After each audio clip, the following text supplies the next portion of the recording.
medical bay of the Valiant was filled with quiet activity, as Dr. Sarah Kim, the ship's chief medical officer, worked to treat the injured Valorian survivors. The blue-gray aliens were surprisingly similar to humans in their basic biology, though their physiology was different in many ways. Kim moved between beds, administering treatments and checking vital signs. The Valorians were grateful for the care, their musical voices expressing thanks in their native language, which the translation systems converted to English. Captain Sullivan sat in a secure conference room with Captain Reelan and Dr. Lisa Morgan. The Valorian captain was smaller than Sullivan, his body elegant and refined, but his eyes showed deep worry and exhaustion. Morgan had prepared hot drinks for everyone, and she watched carefully as Raylan took a cautious sip of tea. "Tell us everything," Sullivan said gently. "We need to understand the situation we are dealing with." "Who are you running from?" Reelan closed his eyes for a moment as if remembering something terrible. When he opened them again, his voice was heavy with sadness. "We call them the Karath Collective. They are not like other species in the galaxy. They do not trade. They do not negotiate. They only conquer and destroy. For the past 5 years, they have been expanding their territory, moving through sector after sector, consuming everything in their path." Morgan leaned forward, her scientific curiosity evident. "What do they want? What is their goal?" "Survival," Reelan replied. "Or so they believe. They view all other species as resources to be used or eliminated. They take our technology, our resources, our people for labor.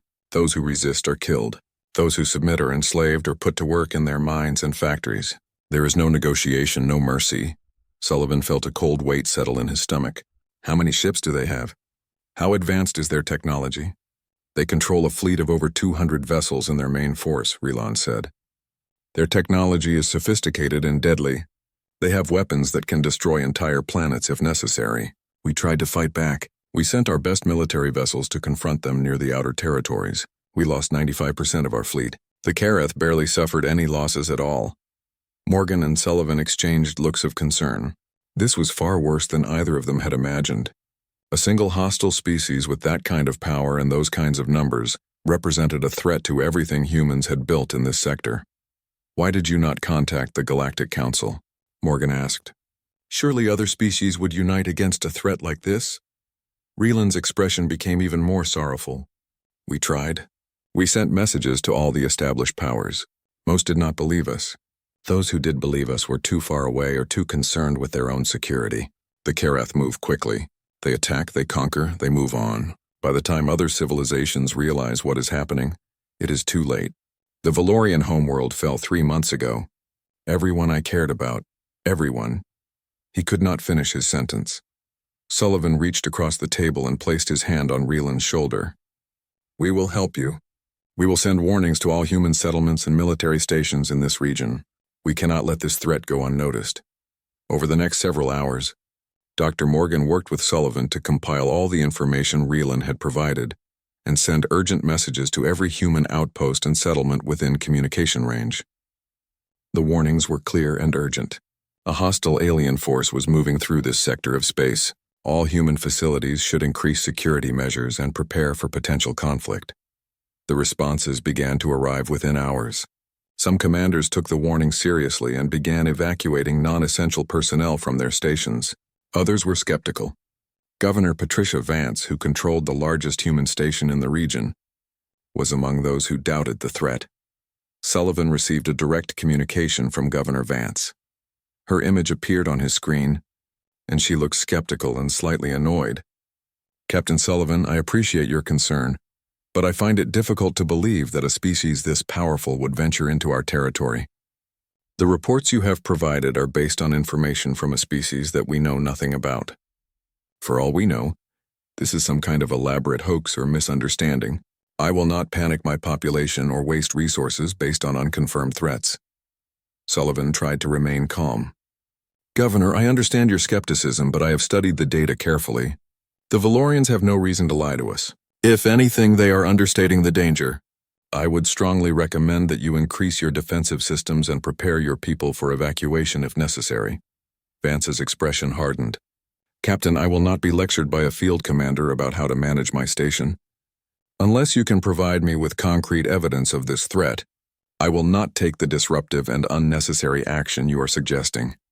The communication ended, leaving Sullivan feeling frustrated and worried. He knew that Vance would soon have all the concrete evidence she could possibly want, but it would likely come too late. 2 days later, the first reports of Kareth activity began to arrive. A small human mining colony on the outer edge of the sector reported detecting unknown vessels approaching their location. The colony commander attempted to make contact, but the response was a warning message delivered through their communication systems. The message was simple and cold. All human settlements in the region were to surrender immediately or face destruction. The mining colony commander ordered an evacuation, and transport ships began loading people to flee. But before they could escape, the Kareth vessels opened fire. The colony's defensive systems, designed to protect against natural disasters and minor threats, were useless against the advanced weapons of the Karath Collective. Within minutes, the mining colony was destroyed. Over 300 people lost their lives. The report of the attack spread quickly through human settlements and military outposts. Governor Vance finally took action, but it was already too late to evacuate all the non-essential personnel from her station. She activated all defensive systems and sent urgent messages for military assistance. Captain Sullivan received orders from Earth Command to coordinate all available human forces in the sector and prepare for conflict. He immediately began working with other human commanders to develop a defensive strategy. Lieutenant Nathan Cross, a talented young weapons officer, was assigned to Sullivan's tactical team. Cross was brilliant with weapon systems and understood innovative combat tactics. Engineer Victoria Price, the Valiant's chief engineer, worked around the clock to prepare the ship for battle. She reconfigured the power distribution systems to maximize weapons output, reinforced the hull plating, and created emergency protocols that would allow the ship to function even if significant sections were damaged. Commander Derek Hayes, despite his earlier skepticism about the Valorians, became one of Sullivan's strongest supporters in preparing for the coming conflict. He understood military tactics and strategy, and he began to recognize that the threat was real and immense. The Karath fleet, moving with purpose and confidence, continued to advance through human space. They had conquered 17 other species before humanity was even aware of their existence. To the Karath commanders, humans were just another minor civilization to be crushed and absorbed into their collective. But the Karath had made a critical mistake. They had attacked a species they did not understand. They did not know that humans came from a harsh world filled with danger and hardship. They did not know that humans had evolved to be adaptable, creative, and willing to fight against impossible odds. The Karath believed that superior firepower and numbers would guarantee victory. They were about to discover just how wrong they were. As the Karath battle fleet began to take positions around the major human settlements, Captain Sullivan stood on the bridge of the Valiant and made a solemn promise to himself and his crew. Whatever happened in the coming days, humanity would not go quietly. They would fight, they would resist, and they would make the Karath pay for every attack they launched. The stage was set for a conflict that would change everything. The battle had been raging for 3 hours, and Captain Aaron Sullivan watched the tactical display from the command center of the human military station. Multiple red indicators showed Karath positions and blue indicators showed human defensive positions. The station was taking heavy fire, but the human defenders were holding. They were not falling back. They were not surrendering. They were fighting with everything they had. Sullivan had established a central command hub that coordinated all human military efforts across the sector. From this position, he could see the overall strategy of the conflict and make decisions that affected multiple battlefields. Commander Derek Hayes stood beside him, monitoring weapons distribution and analyzing enemy patterns.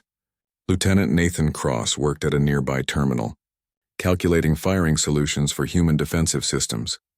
Engineer Victoria Price was on the bridge of the Valiant, which was positioned to support the defense of Governor Vance's station.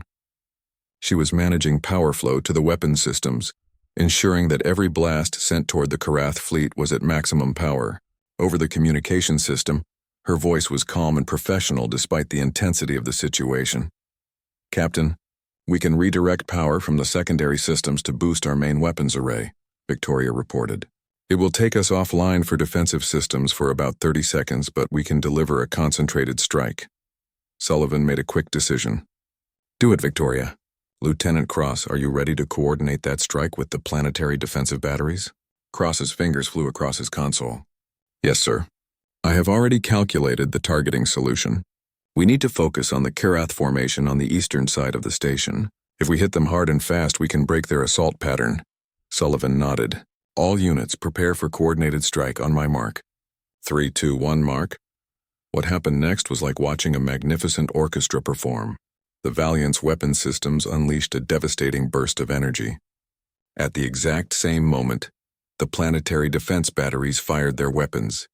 The concentrated attack struck the Karath formation like a hammer blow. 3 Karath fighters exploded in brilliant flashes of light.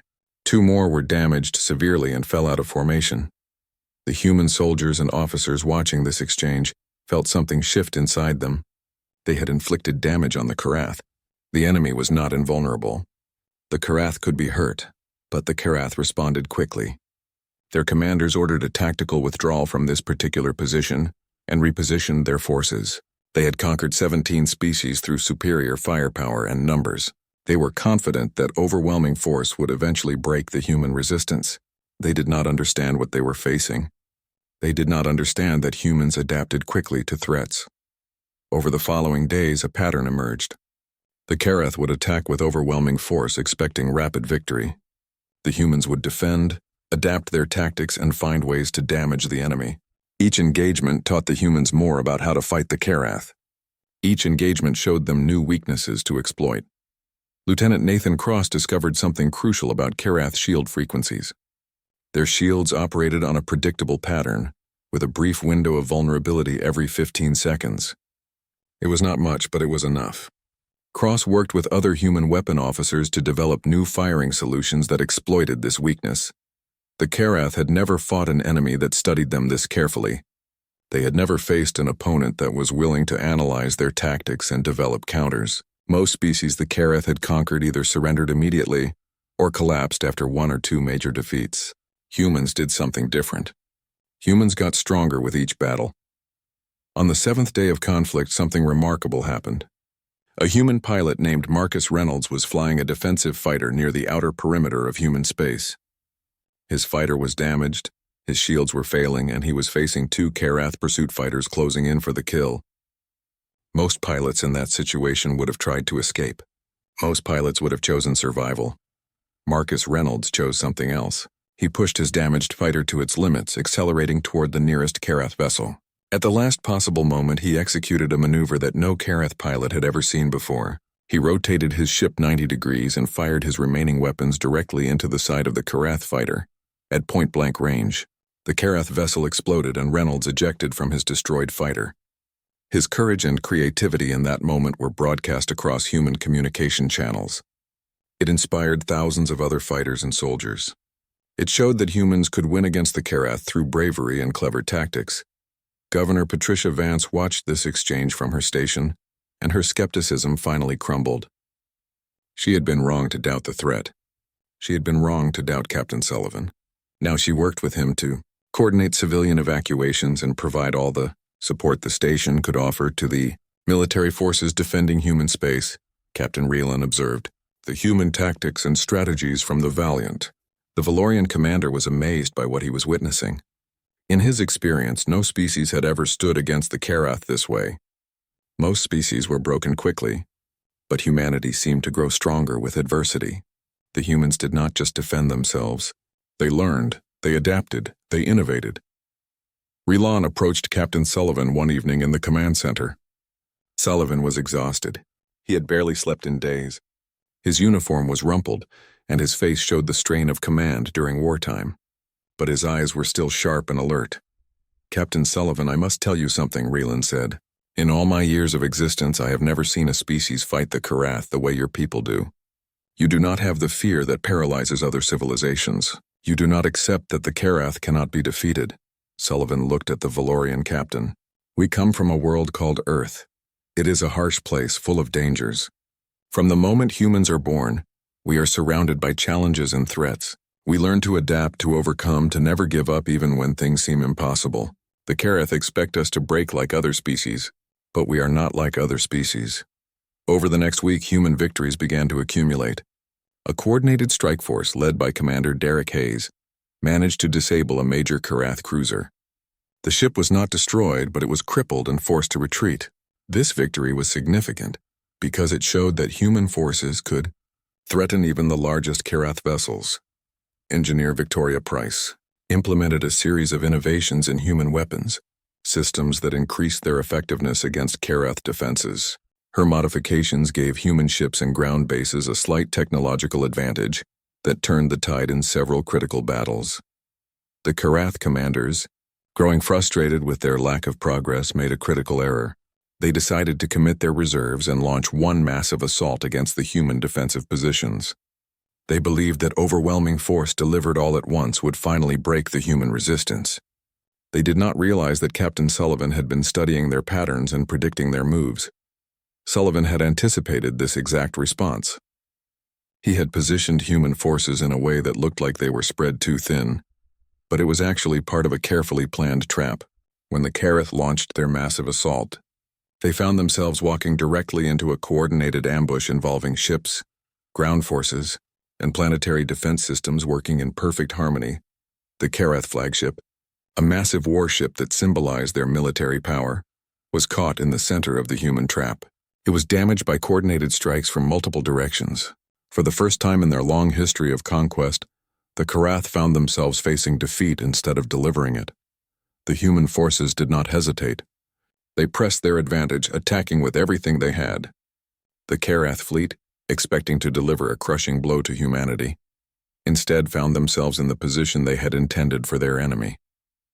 They were surrounded, they were being pushed back, and they were facing an enemy that refused to surrender. News of the human victory spread quickly through the galactic community. Species that had suffered under Karath expansion began to see a possibility that had not existed before. Perhaps the Karath were not invincible. Perhaps they could be defeated. The age of Karath dominance was beginning to crack, and humanity was the force creating those cracks. The stellar nebula created a beautiful and deadly backdrop for what would become the final battle between humanity and the Karath collective. The swirling clouds of gas and dust created a natural maze that worked equally well for both sides. Captain Aaron Sullivan stood on the bridge of the Valiant, watching as the massive Karath fleet prepared for one final assault. This was not just another battle. This was the moment that would determine whether humanity survived as an independent species or whether they would be conquered and enslaved. Sullivan's face was calm, but his mind was working at incredible speed. He had studied every report of Karath tactics, every engagement, every loss and victory. He understood the enemy now. He knew how they thought, how they planned, and most importantly, he knew their weaknesses. The human fleet was outnumbered.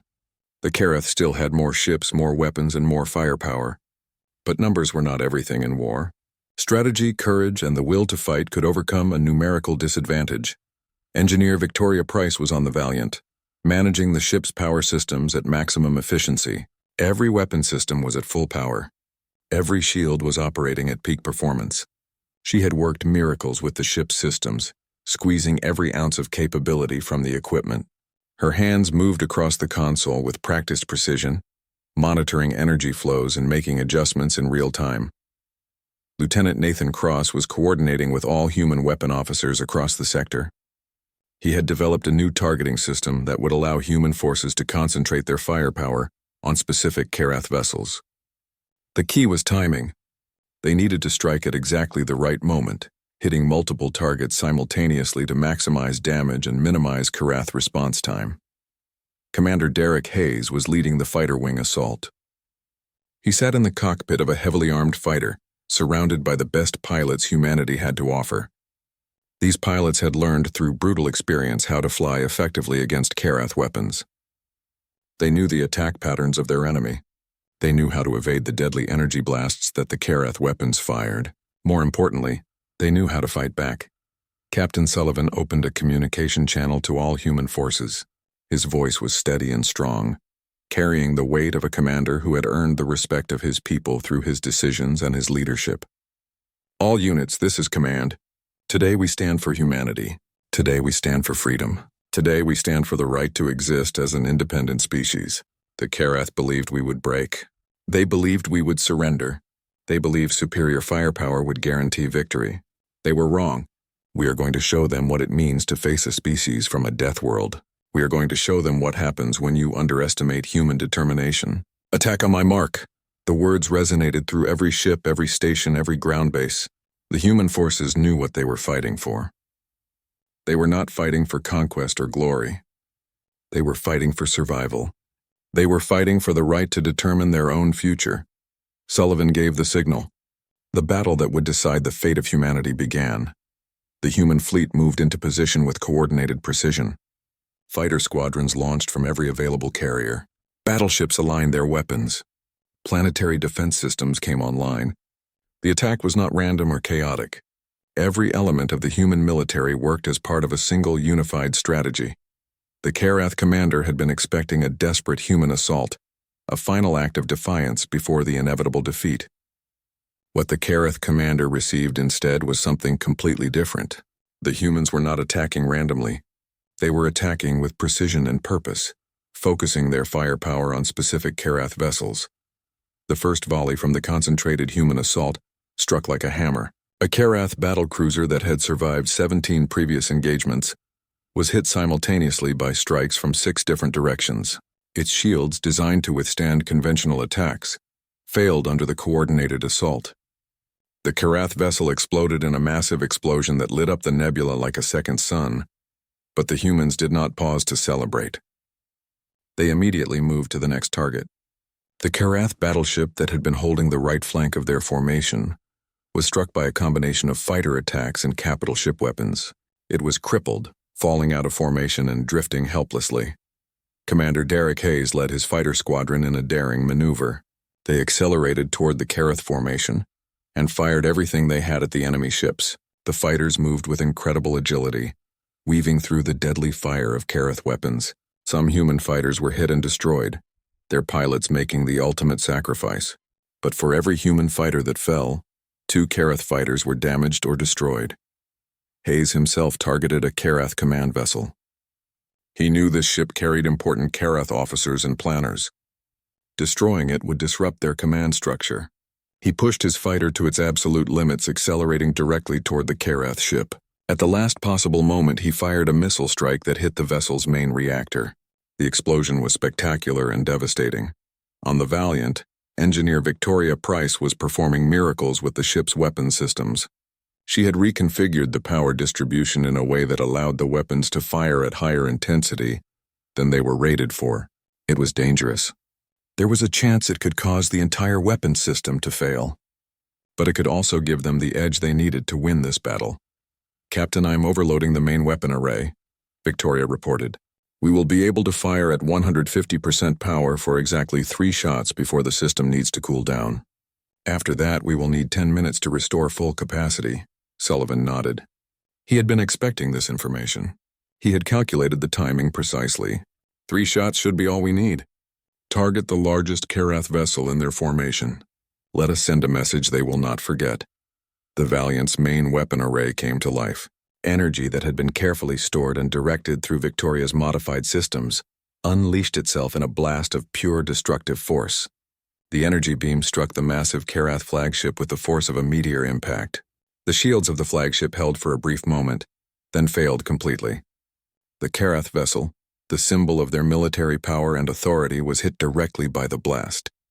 The explosion was visible across the entire battle zone. The Karath flagship, the command center of their entire operation, was destroyed. With it died the Karath commander and most of his senior officers. The Karath fleet, suddenly without central command, began to fall apart. The human pilots and soldiers sensed the shift in momentum. The Karath were still fighting, still dangerous, but something fundamental had changed. The aura of invincibility that had surrounded the Karath was shattered. They could be defeated. They could be hurt. They could die. Human forces pressed their advantage relentlessly. They targeted damaged Karath vessels and finished them. They attacked isolated Karath ships before they could rejoin their formation. They used every advantage their knowledge of the local space provided. They flew with courage and determination that seemed to increase as the battle progressed. The Karath fleet, expecting victory, found itself in retreat. Ships that had never known defeat in battle were damaged or destroyed. Officers who had led countless conquests died in the explosions of their own vessels. The Karath began to understand what they had never considered before. They could lose. They could be conquered by an enemy they had underestimated. As the battle reached its conclusion, the surviving Karath vessels began to withdraw from human space. They burned their engines at maximum capacity to escape, leaving behind damaged ships and fallen warriors. The Karath Collective, for the first time in their history of expansion and conquest, was retreating before an enemy they had failed to defeat.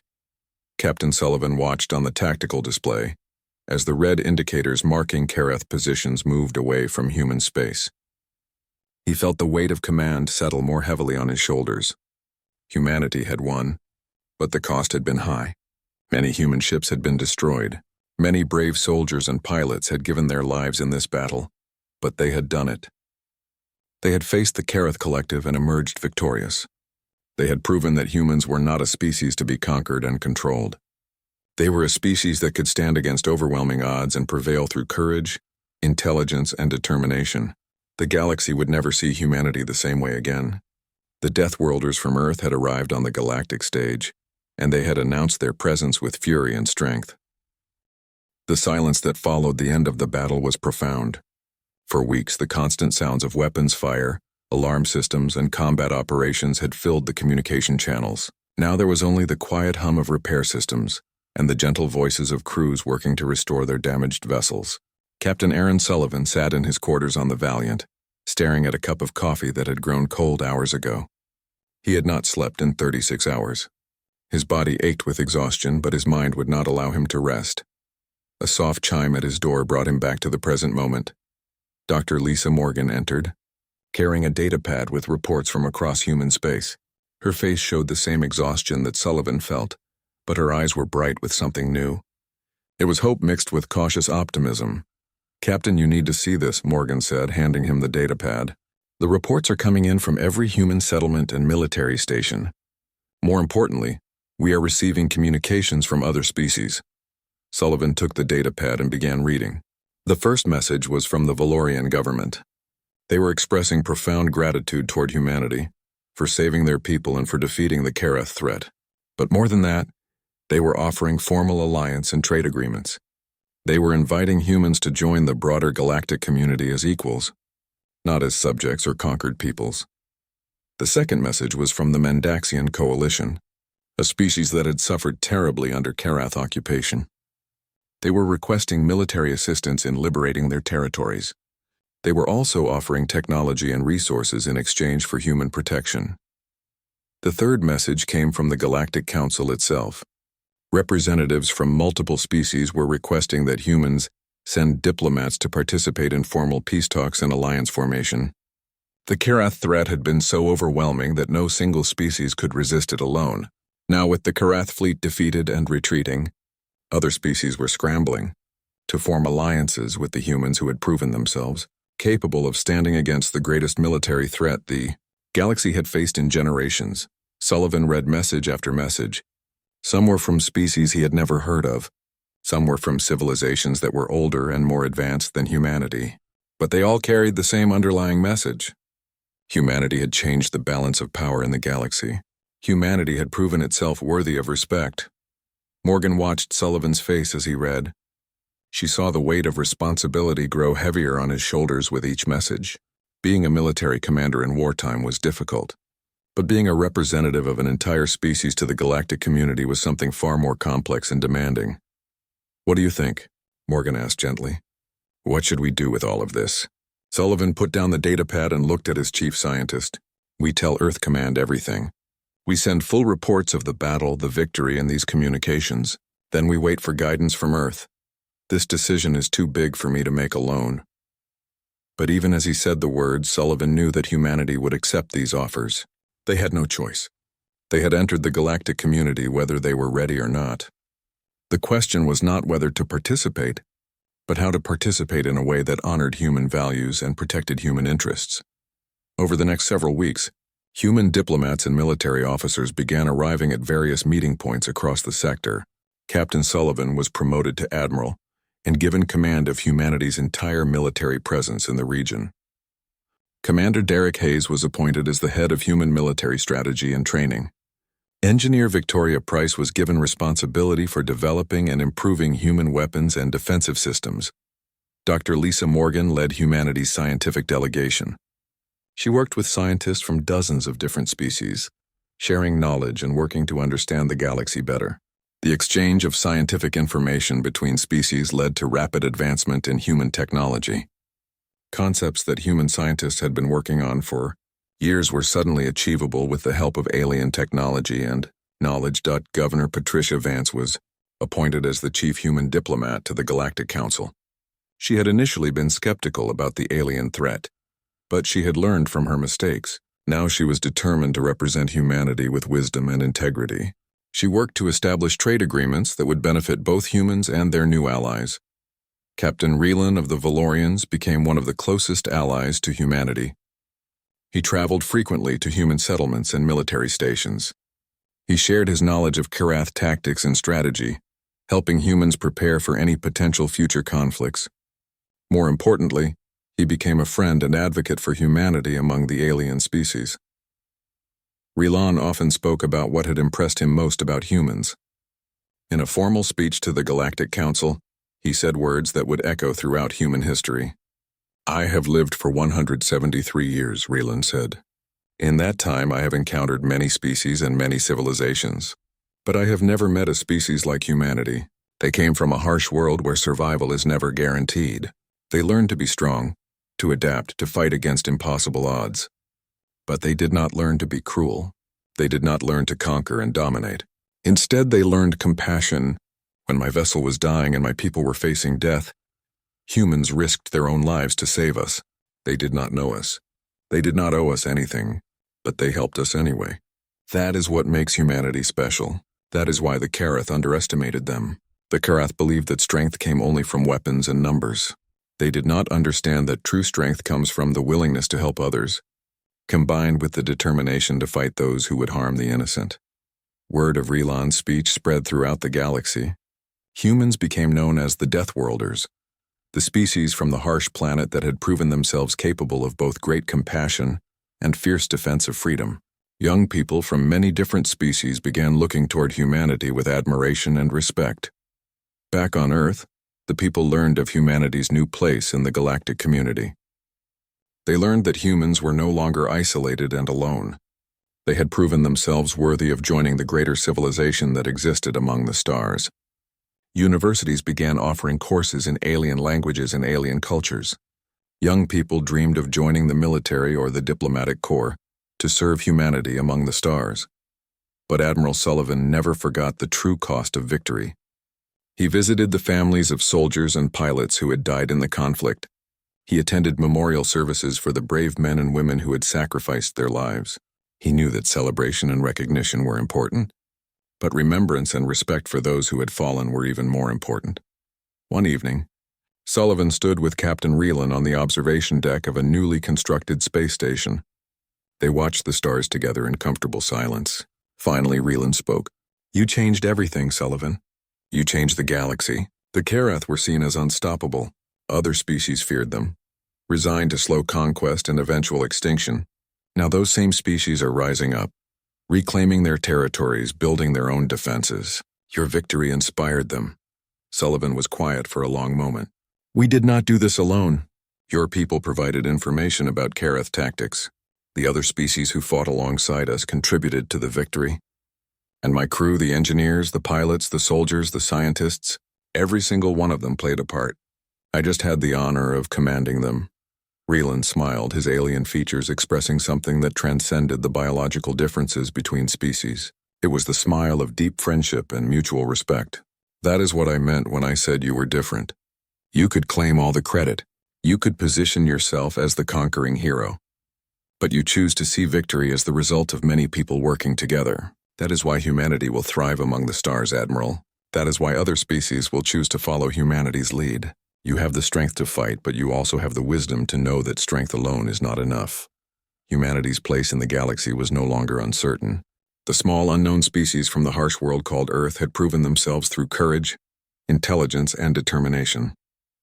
They had faced the greatest threat the galaxy had known and emerged victorious. But more than that, they had shown that strength and compassion could exist together. They had shown that a species could be fierce in defense of freedom, while remaining open-hearted toward those in need. The SOS that had reached the wrong species had saved more than just the Valorians. It had saved the entire galactic community from the threat of eternal Karath domination, and in doing so, it had introduced a new species to the stars, a species that would change everything. 5 months had passed since the final battle against the Karath Collective. The galaxy was still adjusting to the shocking reality that the seemingly unstoppable empire had been defeated by a young species that most civilizations had not even known existed. Admiral Aaron Sullivan stood in a grand diplomatic chamber on the neutral space station called Unity Hub. The room was circular and massive, with observation windows that looked out onto the vast expanse of space beyond. Representatives from 47 different alien species were gathered here for what would become the most important meeting in galactic history. Sullivan wore his full dress uniform, medals and decorations adorning his chest. Each medal represented a battle, a victory, a moment when humanity had stood against impossible odds and prevailed. But the Admiral felt no pride looking at the medals. Instead, he felt the weight of responsibility. These medals were symbols of sacrifice. They represented the lives of soldiers and pilots who would never go home. Governor Patricia Vance stood beside him, dressed in formal diplomatic attire. She had grown into her role as humanity's chief representative to the galactic community. Her initial skepticism about the alien threat seemed like a distant memory. Now she was respected among the galactic powers as a wise and thoughtful negotiator. She had helped establish trade, agreements that brought technology and resources to human space while also sharing human innovations with other species. The session began with formal greetings from representatives of various species. A Valorian diplomat spoke about the importance of the alliance between their people and humanity. A Mendaxian representative discussed how human military assistance had allowed their species to reclaim their homeworld from Karath occupation. An ancient species called the Jrel, who had been watching galactic events for thousands of years, formally acknowledged humanity as a permanent member of the galactic community. Then it was Admiral Sullivan's turn to speak. He walked to the center of the chamber, and a hush fell over the gathered representatives. Sullivan was not a natural speaker or politician. He was a military commander. But when he spoke, people listened because they knew his words came from genuine conviction. Members of the galactic community, Sullivan began, his voice steady and clear. Humanity is honored to stand before you as equals and partners. But I want to be honest with you about who we are and what we represent. We come from a world that is harsh and unforgiving. It is a place where survival is never guaranteed, where natural disasters strike without warning, where predators hunt in the darkness. This world shaped us. It made us strong. But it also made us something else. It made us compassionate. It taught us that we need each other to survive. It taught us that cooperation is more powerful than conquest. Sullivan paused, looking at the different alien faces around him. Some were humanoid. Some were utterly alien in appearance, but all of them were listening intently. When we detected the distress signal from the Valorian vessel, we chose to help without knowing what we would find. We could have ignored that signal. We could have treated it as none of our concern. But that is not who we are. We chose to risk our own people to save strangers. That simple choice changed everything. It brought us into contact with a threat that was destroying your civilizations. Together, we defeated that threat. But I want you to understand something important. We do not see ourselves as saviors or conquerors. We see ourselves as partners. We are a young species, new to this galactic community. We have much to learn from all of you. Your knowledge, your experience, your wisdom are invaluable to us. In return, we offer our strength, our adaptability, and our commitment to standing against tyranny and oppression wherever it appears in the galaxy. The speech was interrupted by applause and expressions of approval from many of the alien representatives. Sullivan had understood something crucial about diplomacy. The different species did not need humanity to be superior or dominant. They needed humanity to be reliable, honorable, and willing to help. Sullivan had given them exactly what they needed to hear. Over the following weeks, formal treaties were signed. The Treaty of the Alliance established mutual defense obligations between humanity and 37 other species. Any attack on one signatory would be treated as an attack on all. The Treaty of Commerce opened trade routes and allowed technology sharing between all participating civilizations. The Treaty of Knowledge established universities and research centers where scientists from different species could work together to advance understanding of physics, biology, medicine, and countless other fields. Engineer Victoria Price was invited to present humanity's defensive technology to an audience of alien engineers and weapons designers. She explained the innovations that had allowed human forces to hold their own against the Karath. Other engineers and scientists offered their own innovations in response. Within months, a collaborative effort had begun to develop new weapons and defensive systems that combined the knowledge and capabilities of multiple species. Dr. Lisa Morgan spent countless hours in scientific discussions with researchers from civilizations that were thousands of years older than humanity. She discovered that human scientists had developed unique approaches to solving problems, approaches that complemented the methods used by other species. The combination of different perspectives led to rapid advancement in medical technology, energy production, and space travel capabilities. Commander Derek Hayes was appointed as the commander of a new galactic peacekeeping force. This force would include military personnel from multiple species, all working together to prevent conflicts and respond to threats. Hayes was initially uncertain about commanding forces from so many different species, but he discovered that military discipline and clear communication transcended biological differences. The force became one of the most effective and respected organizations in the galactic community. Captain Reelan remained one of humanity's strongest advocates. He traveled constantly between different species worlds, speaking about humanity and the importance of the new alliance. His message was always the same. The Karath had been defeated not through the dominance of a single species, but through cooperation and unity. That same cooperation and unity would protect the entire galaxy from future threats. One day, Admiral Sullivan received a special visitor in his quarters on the Valiant.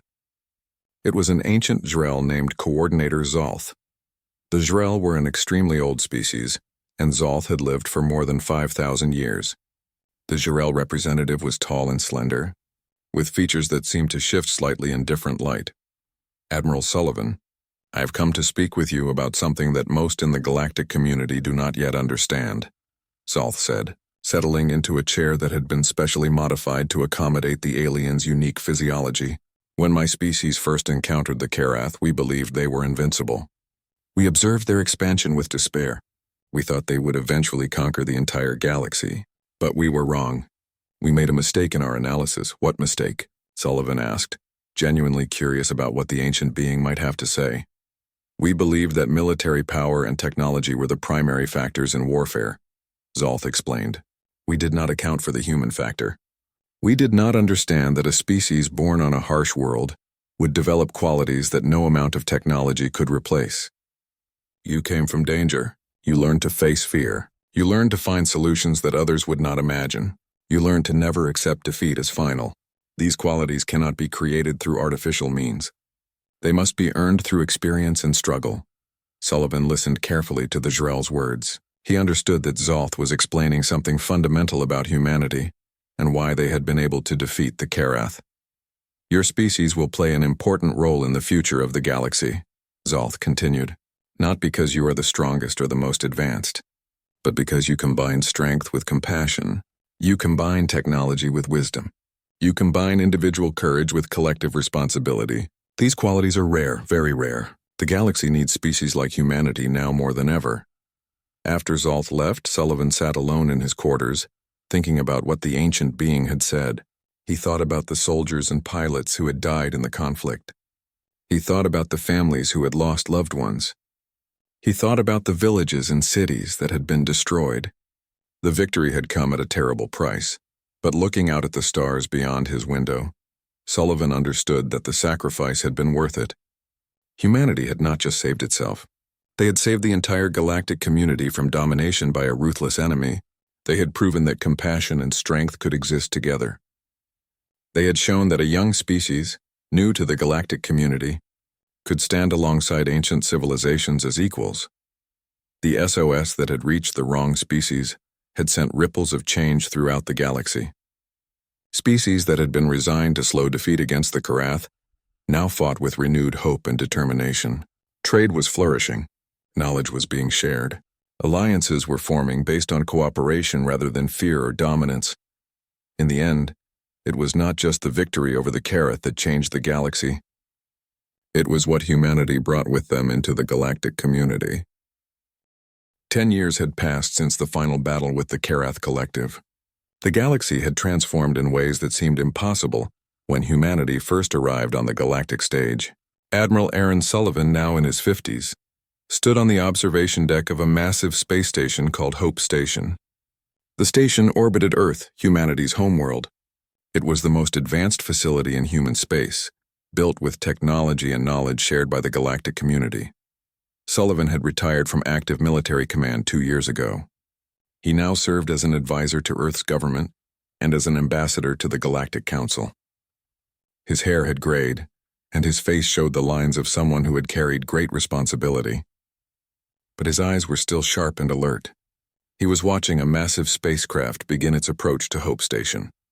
It was a Valorian vessel, and Captain Reelan was aboard. The friendship between Sullivan and Reelan had grown stronger over the past decade. They had worked together to establish educational programs where young humans could learn from alien scientists and military strategists. They had created cultural exchange programs that allowed different species to understand each other better. They had become symbols of what the Galactic Alliance could achieve when different species truly worked together. Reelan entered the observation chamber, and Sullivan turned to greet his old friend. The Valorian captain looked much the same as he had 10 years ago, though his movements seemed slightly more measured, suggesting the passage of time even for his longer-lived species. "Sullivan, my friend, it is good to see you," Reelan said, grasping Sullivan's hand in the human gesture of greeting that he had learned so many years ago. "I have brought you something special." Sullivan looked at the Valorian with curiosity. Reelan led him to a private viewing chamber where a new arrival was waiting. It was a young human, a boy of about 12 years old, accompanied by several Valorian adults and a human woman who Sullivan recognized as Dr. Sarah Kim, the chief medical officer of the Valiant. "This is Marcus," Dr. Kim explained. "He is the son of pilot Marcus Reynolds, the hero who destroyed a Karath fighter through that incredible maneuver during the battle 10 years ago. Marcus Sr. died 6 months ago in a civilian transport accident." Sullivan felt sadness wash over him. He remembered Marcus Reynolds well, the pilot who had shown such incredible courage and creativity in the face of the Karath threat. Sullivan had personally decorated him with medals of honor.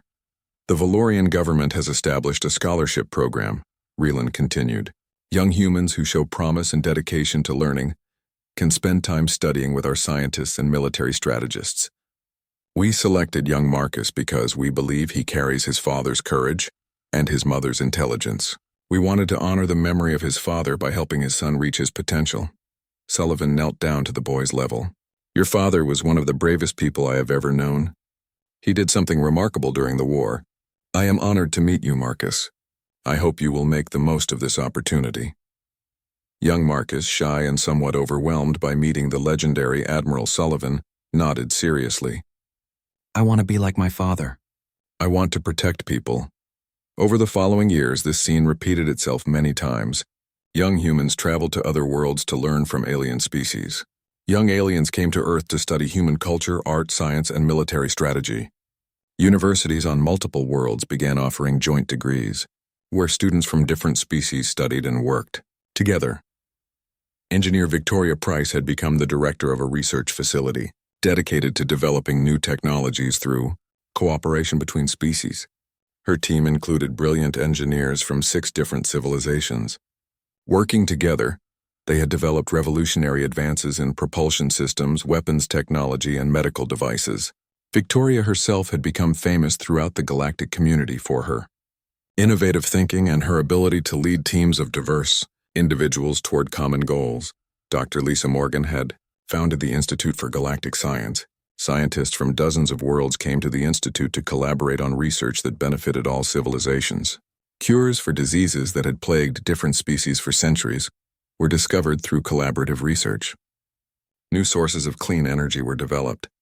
Understanding of the universe itself expanded in ways that no single species could have achieved alone. Commander Derek Hayes had retired from military command, but remained active as a strategic consultant. He trained military leaders from multiple species in human tactical approaches. He demonstrated how human flexibility and adaptability in warfare could be combined with the tactical strengths of other civilizations.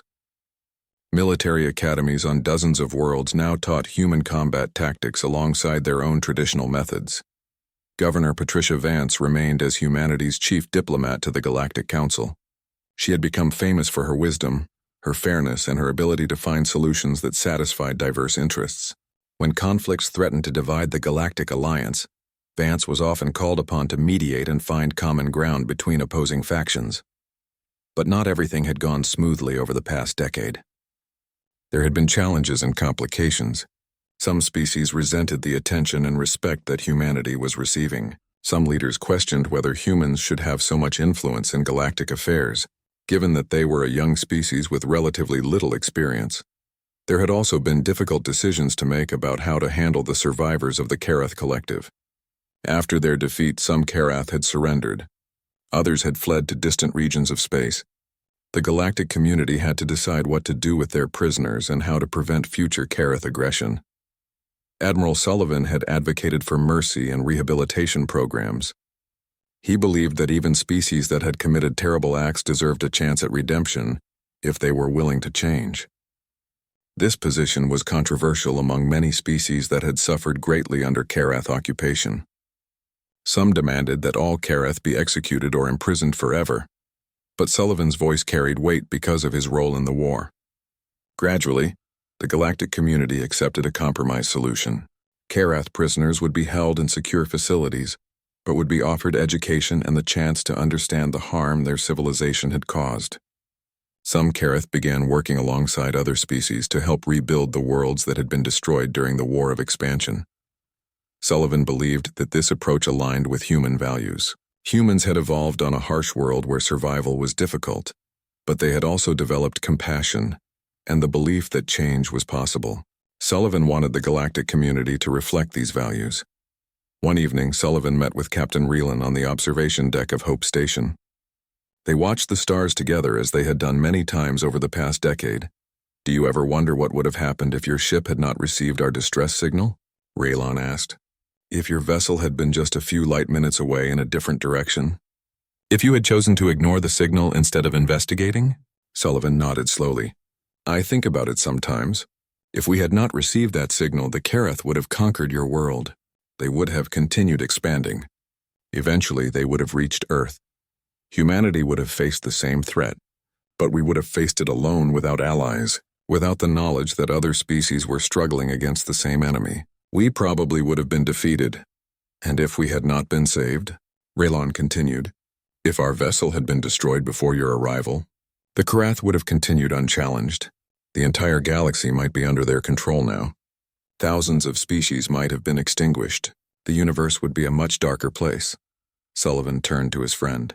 "You are saying that one distress signal, one decision made by a young captain to help strangers, changed the fate of the galaxy?"